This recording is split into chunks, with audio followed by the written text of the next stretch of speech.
Prude.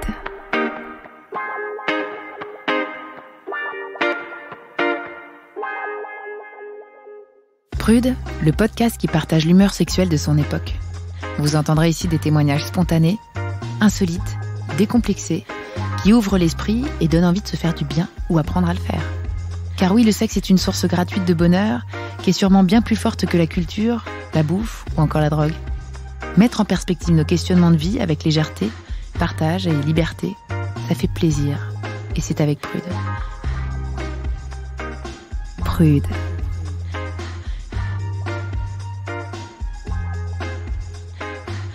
Comment passe-t-on d'une petite vie tranquille, mariée, un enfant, à marier sans histoire, au célibat soudain et fréquenter le haut du panier des soirées libertines?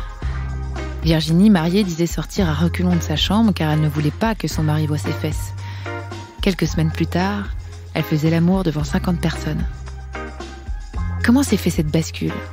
Quelle sorte de liberté a-t-elle trouvé dans ces moments-là? En ça, la vie est imprévisible. C'est bien pour ça qu'on l'aime, non? Virginie nous raconte. Prude.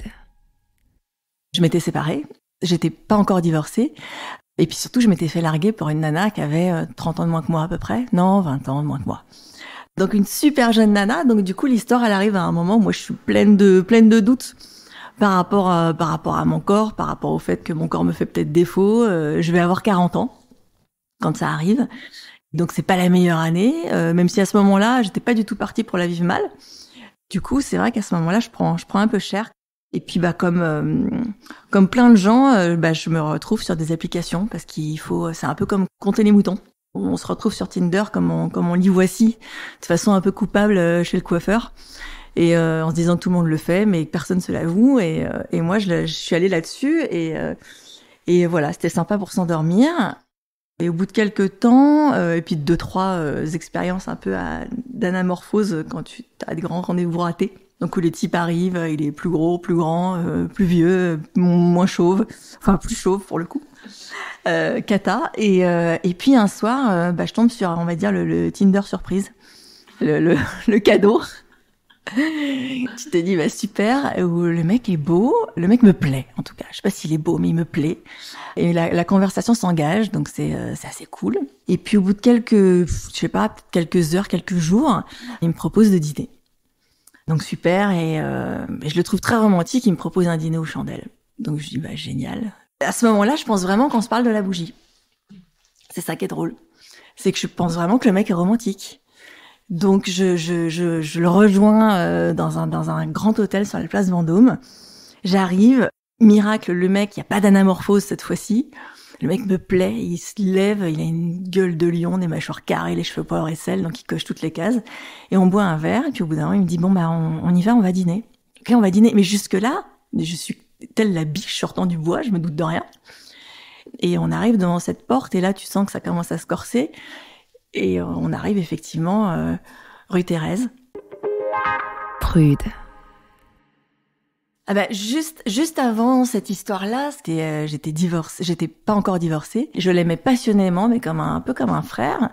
Et donc on avait une sexualité assez fraternelle, pas très réjouissante. Et ce qui est drôle, c'est que je lui avais dit dès le départ, c'est marrant, mais je crois que le cul, ça va pas être la folie entre nous.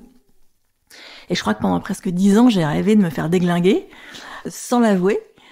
Et j'étais avec un mec qui savait pas ce que c'était que les préliminaires, donc j'arrêtais pas de lui dire, mais j'ai des bras, j'ai des jambes, j'ai des seins, regarde-moi, touche-moi. Et ça, c'était pas son truc, c'était la pénétration.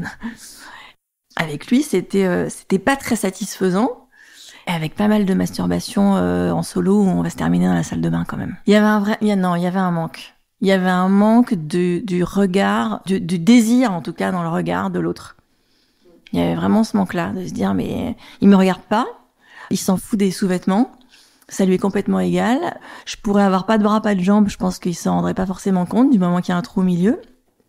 Et du coup, c'était un peu un mariage de raison. C'est-à-dire que ce mec-là, quand je l'ai choisi, je savais que il me tromperait pas. Voilà, c'est comme quoi on n'a pas raison sur tout. Je pouvais passer des heures à discuter avec lui. Des heures à parler. C'était une espèce de mariage intellectuel où on s'éclatait, on était hyper connivants, on pouvait se parler pendant des heures.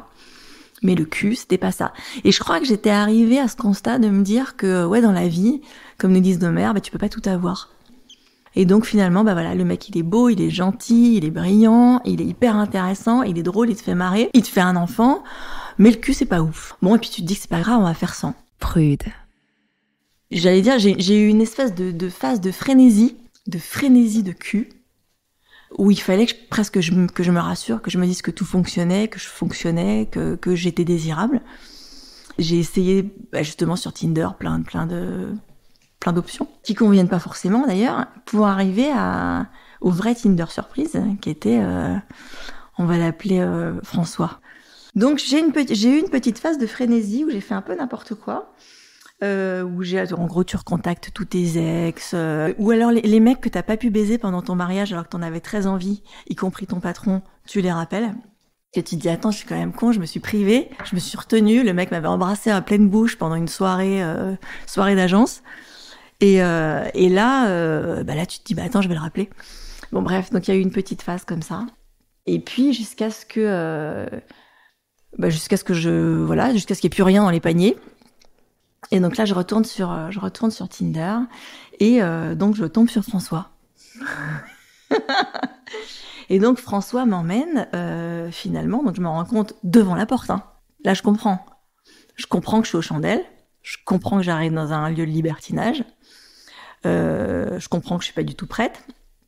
Je suis en jupe. Je suis en robe. Je suis en robe, mais je suis en collant. Tu vois, c'est-à-dire que je suis quand même pas prête, quoi. C'est que tu vas pas en collant aux chandelles. Et là, ce qui est drôle, c'est que le mec me regarde et je pense qu'il cherche dans mon regard la meuf qui flippe, parce qu'il a compris, je pense, pendant le dîner que je ne savais pas où on allait. Il avait fait 2-3 allusions que j'avais pas relevées. Et là, je pense qu'il se dit, elle va flipper. Et là, je me dis, bah non, tu vas pas flipper. Tu vas le battre. Tu vas le battre un peu à son propre jeu. Donc, je me suis dit, quitte, entre enculés, il n'y a pas de doublure, je vais être meilleure que toi à ce jeu-là.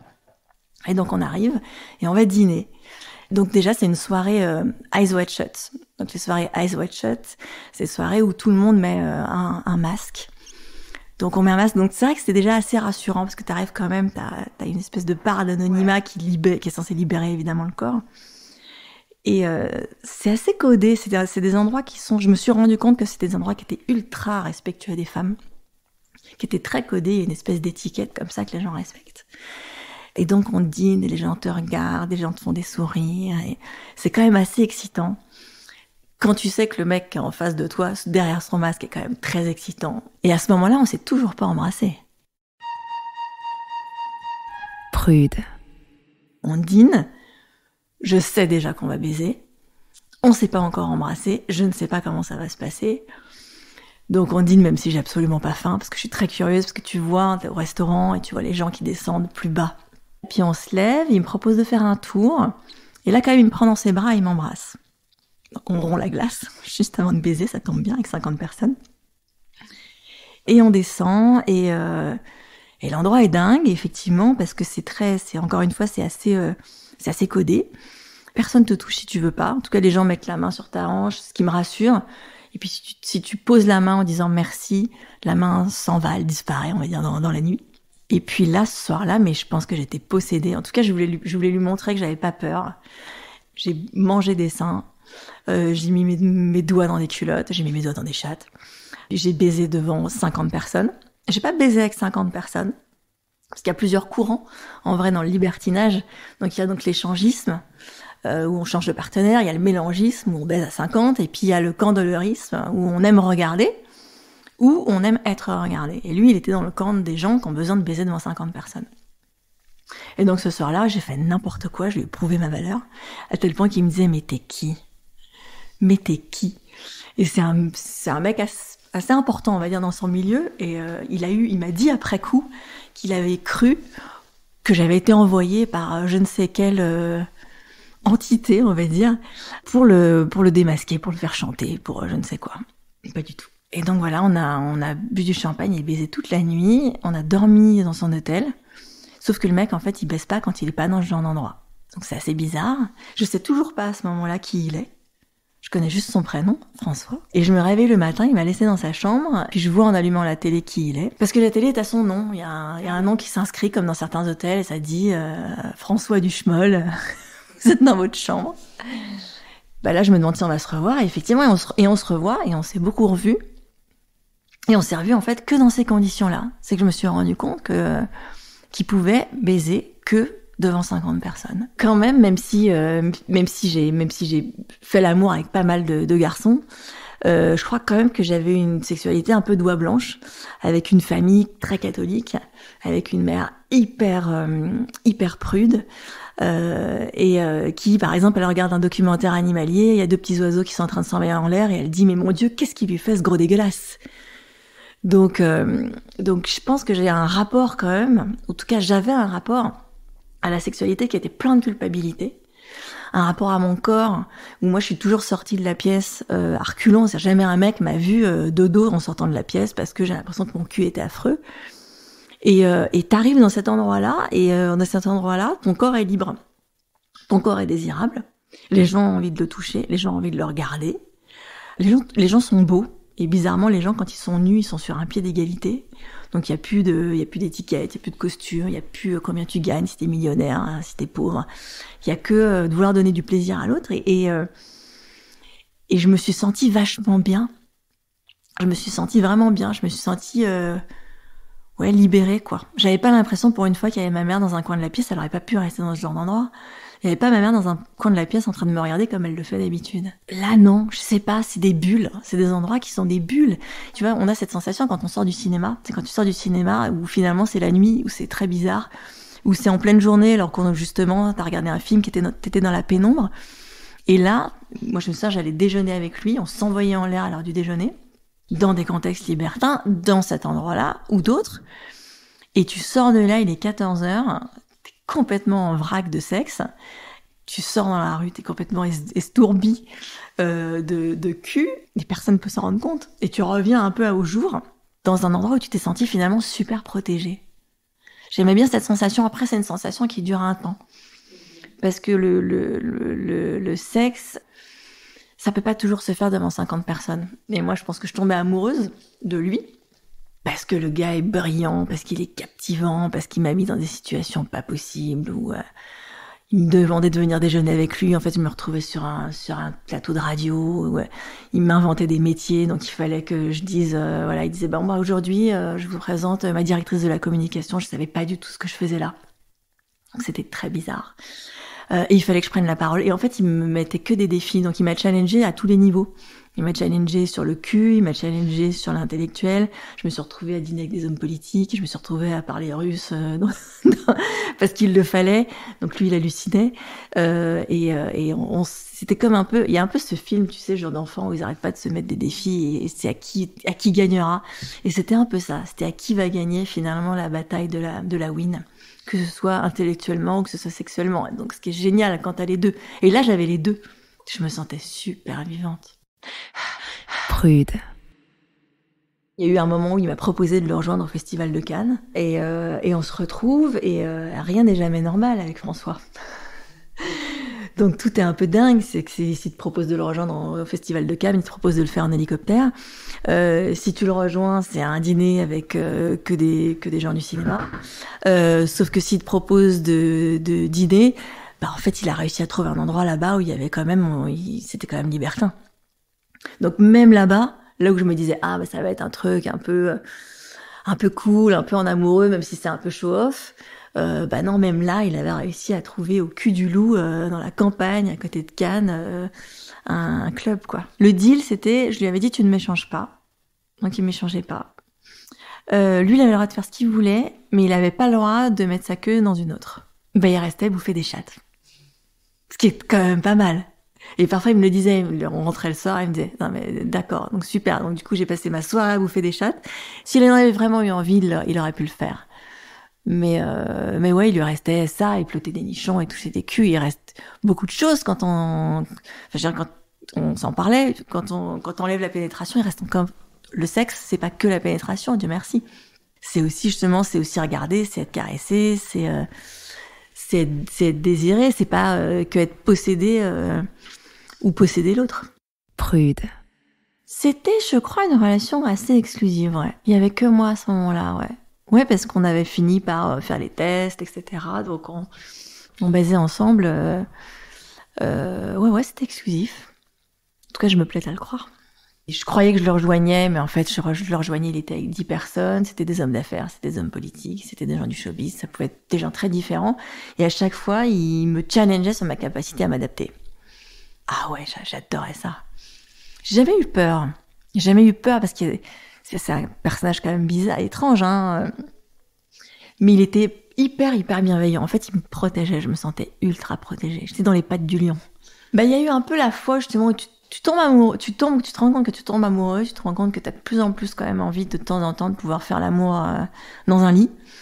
Et il y a un peu la fois de trop, la fois où il m'invite à dîner chez lui, et là je me dis super, et puis quand il me donne l'adresse, je me dis c'est pas forcément chez lui. Après c'est quelqu'un qui a quelques endroits dans Paris. Et puis j'arrive, et puis là il y a plein de gens. Donc je sais déjà que c'est un peu un traquenard du cul. Il y a des chefs, tout le monde est beau, tout le monde bouffe, et puis c'est codé encore une fois. Il y a un moment où ça y est, ça commence. Et là, ce soir-là, il m'a mis en compétition. Mais pas en compétition d'intellect ou en compétition de challenge du cul, mais il y avait une autre nana.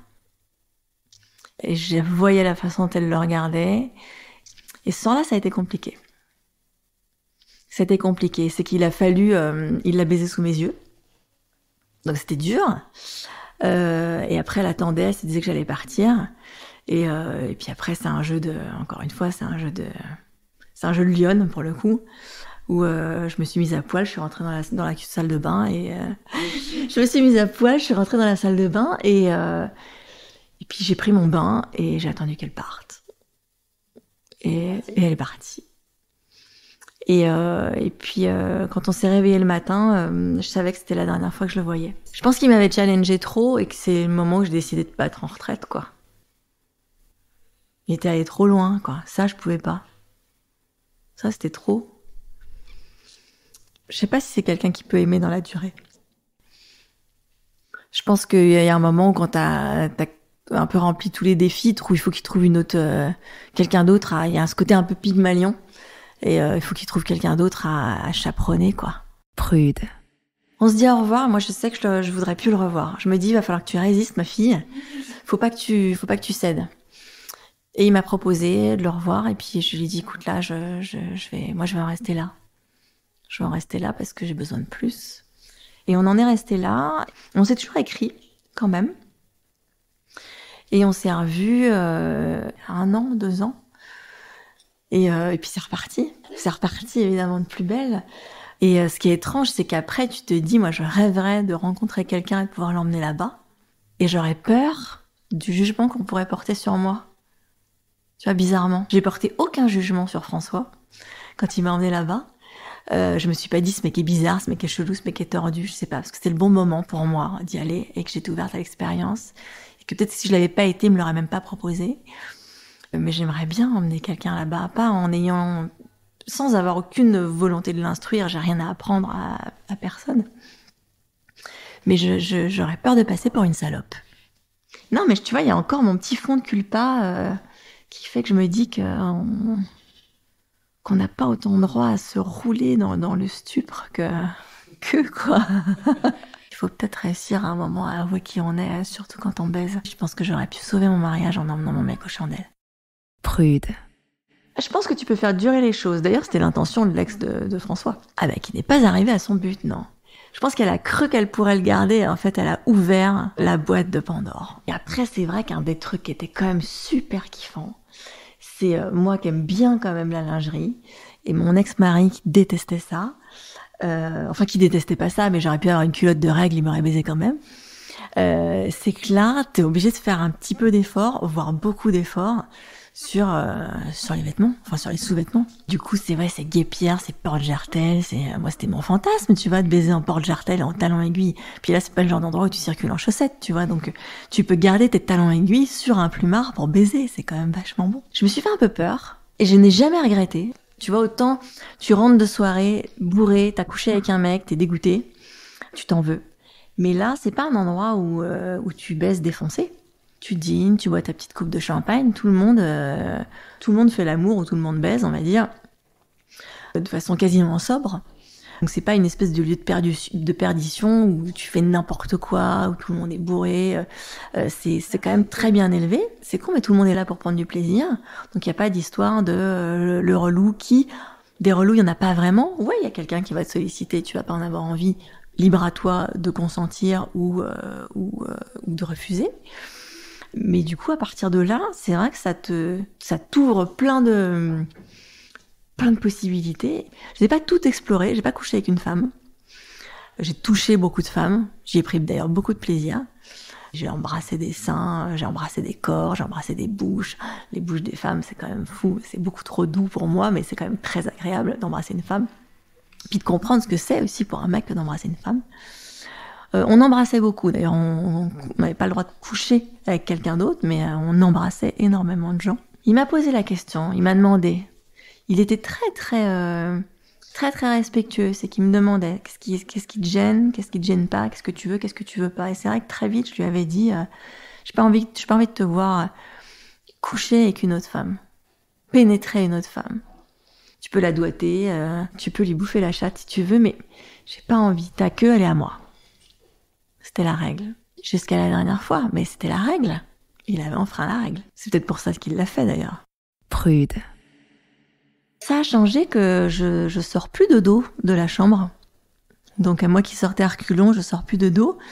Et c'est un mec, c'est vrai, qui a tellement passé son temps à me dire que j'étais belle. Et puis j'ai eu la chance quand même d'avoir beaucoup de gens autour de moi qui te font sentir que t'es belle, que t'acceptes enfin que t'es belle. C'est comme quand on te fait un compliment et tu te dis, il est super ce pull, et tu dis, oh non mais c'est un vieux pull. Mais il y a un moment tu dis merci. Ouais, super, merci, je suis belle, et tu prends ça, et c'est assez agréable. Donc ça a changé effectivement le regard que j'avais sur moi. Ça a pas tant que ça changé mes pratiques. Je fais pas l'amour différemment. Je m'exprime plus, je pense, quand même. Je suis un peu plus volubile. Il m'est arrivé d'imaginer, quand je fais l'amour, qu'il y a plusieurs personnes autour. Les clubs libertins, en général, c'est une parenthèse, c'est une bulle. Et d'ailleurs, c'est une règle, ce qui se passe aux chandelles reste aux chandelles. Prude. Moi, j'ai croisé des clients. Et là, c'est drôle parce que c'est un accord tacite. C'est assez joli d'ailleurs. C'est assez joli. Quand tu recroises la personne, si tu la recroises, tu sais que le jour où on se croisera, tu fais un sourire, mais c'est une règle. C'est la magie de cet endroit. Elle tient à ça, ouais. C'est un parc d'attractions amélioré. Après, il y en a des glauques. Il m'a emmené dans des trucs un peu justement au cul du loup dans le sud de la France, quand vraiment il était désespéré, qu'il trouvait pas. Où là, les femmes c'est un peu flippant. Là, tu te dis, on va boire un verre puis on va repartir. Quand tu vas dans un endroit un peu chic, effectivement, c'est pas que c'est aseptisé, mais ouais, ça sent bon, c'est clean. Il y a des petits distributeurs de capotes partout pour ceux qui veulent. Il y a des jolies douches. Les femmes sont belles. Après, encore une fois, la beauté, ça peut être des femmes voluptueuses et sublimes. Je sais pas, il y a une espèce de casting qui me plaisait, que je trouvais toujours agréable. Et toujours quelqu'un d'agréable à regarder. Parce que j'ai regardé aussi beaucoup. On m'a regardé, mais j'ai regardé aussi beaucoup. J'ai regardé des femmes faire l'amour. J'ai regardé des femmes en me disant mais c'est dingue le plaisir qu'elle a l'air de prendre. Et j'ai arrêté d'imaginer qu'il y a des pratiques qui sont plus ou moins salaces, on va dire. J'ai plus peur je peux bouffer le cul de mon mec et je peux lui bouffer les couilles et sans me dire que c'est bizarre ou que les gens me regarderaient bizarrement parce que je l'ai fait. Non, je crois que j'ai pris ce que j'avais besoin de prendre. Je n'osais pas affronter le regard de l'autre quand j'étais seule avec quelqu'un. Là, j'ai affronté le regard de, je sais pas, peut-être 1000 autres en tout. Donc j'ai pris ce que j'avais à prendre et je suis d'ailleurs partie pour une bonne et simple raison qui était que j'aime baiser à deux. Parce que même quand tu baises au milieu de 50 personnes, tu baises à deux. Donc à partir du moment où t'as un peu regagné la confiance qui te manquait à l'intérieur de toi, tu peux de nouveau être aimé à deux. Après, je suis certaine que j'y retournerai un jour, mais pas. J'ai pas c'est pas un besoin. Ça a pas ouvert un truc qui fait que je pourrais pas m'en passer. Ça a rempli son office et ça doit rester un jeu. Et le problème avec François, c'est que pour lui, c'était plus un jeu, c'était un besoin. C'est une nécessité. Ouais, moi, je suis pas dans cette nécessité-là, quoi. Tu te dis, tiens, j'irais bien faire un petit tour. C'est dommage, parce qu'on peut pas aller y faire un tour entre plein de copines. Les nanas peuvent pas y rentrer, parce qu'une nana ne peut pas rentrer seule. Parce qu'on pense qu'on est des putes. Donc t'es obligé de venir deux filles avec deux garçons. C'est un peu ce que je dis à François, c'est que je disais à un moment, je suis pas que ton voucher, tu sais, parce C'est ton laisser-passer. Parce que comme t'es obligé d'arriver, sauf quand t'es très très habitué, tu peux venir tout seul, ce qui était son cas. Mais quand même, c'est bien d'avoir un laisser-passer. Ton laisser-passer, il a des jambes et des talons. J'adorerais tellement faire une soirée copine là-bas, mais non, on peut pas. Prude. Moi, j'aime bien l'idée que j'ai cette part de secret. C'est que moi, j'ai fait un truc que vous avez, la plupart d'entre nous, que vous n'avez pas fait. On a l'impression qu'on va se faire démasquer si on va là-bas. Et en fait, on se fait pas du tout démasquer. Ou alors on se démasque soi-même, et c'est ça qui est vraiment bandant. C'est un peu le terrier d'Alice, tu sais. Tu tombes dedans, tu fais un rêve merveilleux. Quand tu ressors, personne ne se rend compte de ce que tu as vécu là-bas. Dans ce genre d'endroit où on a le sentiment qu'on devrait avoir peur, qu'en fait on se rend compte qu'on a le moins peur, quoi. Moi je crois que j'ai un peu affronté ma peur là-bas. De se dire que faire l'amour c'est très mal. Faire l'amour devant 50 personnes c'est encore plus mal. C'est un endroit, tu vois, c'est ça, c'est que c'est un endroit où il n'y avait pas de jugement. Donc ne pas être jugé pour baiser, et c'est un espace où tu redors ton blason, quoi.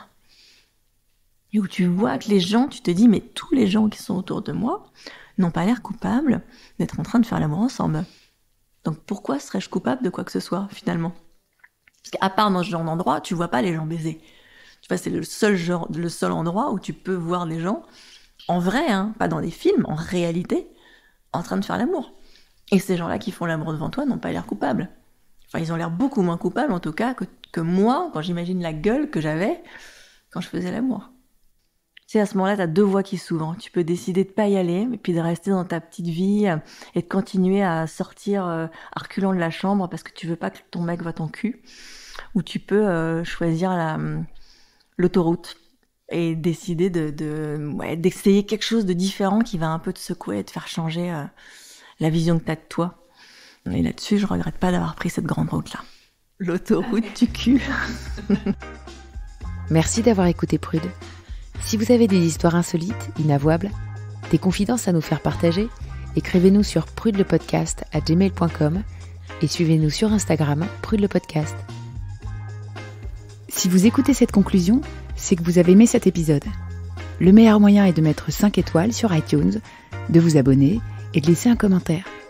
Pour vous, ce n'est pas grand-chose, mais pour Prude, c'est beaucoup. À bientôt. Prude.